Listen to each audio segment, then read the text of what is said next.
అవునండి. నాకొక చిన్న డౌటు. బీరకాయ తింటే జలుబు చేస్తుందా? నాకైతే ఇప్పటి వరకు అర్థం కాదు. బీరకాయ తింటే, కీరకాయ తింటే జలుబు చేస్తుందని.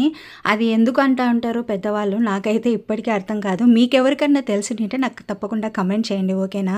ఈ వీడియో నచ్చినట్లయితే లైక్ చేసి మీ ఫ్యామిలీ, ఫ్రెండ్స్ అందరికీ షేర్ చేయండి. తెలియని వాళ్ళు ఈ వీడియోని చూసి నేర్చుకోవచ్చు. ఓకేనా? ఇప్పుడైతే మనం ప్రాసెస్‌లోకి వెళ్దాము. నేనైతే సంగట్లోకి శనగకాయ పచ్చడి చేసుకొని, పక్కన బీరకాయ తాలింపు చేసుకొని, దీనితోటి కూడా మనం తినేసేయొచ్చు. ఇలాగే తాలింపులాగా ఉంటుంది, అలాగే కూరలాగా కూడా ఉంటుందనమాట.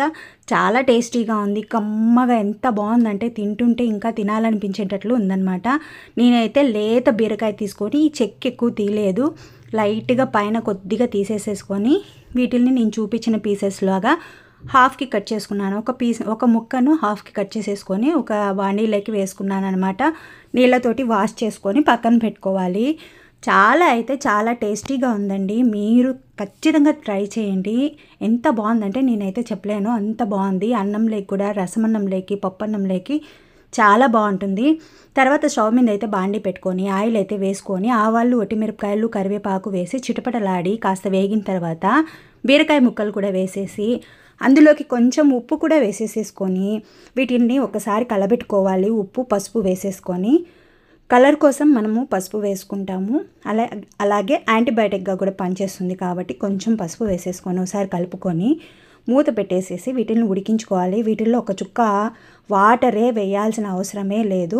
ఇందులో నుంచే మనకు వాటర్ వస్తుంది. మీరు ఒకటి గమనించారా? ఇందులో నేను ఎర్రగడ్డ ముక్కలు కూడా వేయట్లేదు.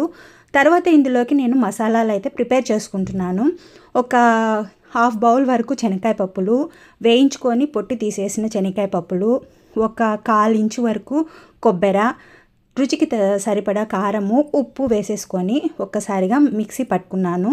మరీ మెత్తగా అయితే పట్టుకోలేదు, కాస్త బరకగానే ఉండాలి. నేను చూపిస్తాను మీకు. తర్వాత ఒక 5-6 వెల్లుల్లి రెబ్బలు కూడా వేసుకొని ఒక్కసారి పల్సిస్తే ఈ విధంగా నేను చూపించిన విధంగా తయారవుతుంది పొడి అనేది.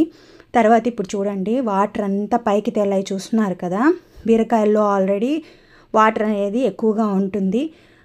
మనము ఎక్కువగా తీసుకుంటే కూడా చాలా మంచిది. ఇందులో ఫైబర్ కూడా ఎక్కువగానే ఉంటుంది కాబట్టి ఇప్పుడు చూడండి బాగా మగ్గిపోయింది. ముక్క అనేది చాలా బాగా మగ్గిపోయిందనమాట. వీటిని ఒక్కసారి కలుపుకొనేసేసి ముందుగా మనం ప్రిపేర్ చేసి పెట్టుకున్న పొడిని అంతటిని వేసేసుకుంటున్నాను. నేను ఇప్పటికి సరిపడా పొడిని చేసి పెట్టుకున్నాను అనమాట.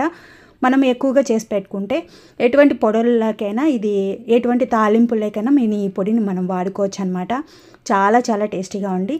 ముఖ్యంగా ఒకటైతే చెప్తున్నాను, బీరకాయ తెచ్చుకునేటప్పుడు ఒకసారి కొంచెం నోట్లో పెట్టుకొని తీసుకొచ్చుకోండి. అప్పుడప్పుడు కొన్ని చేదుగా వస్తూ ఉంటాయి. ఓకేనా? Thanks for watching.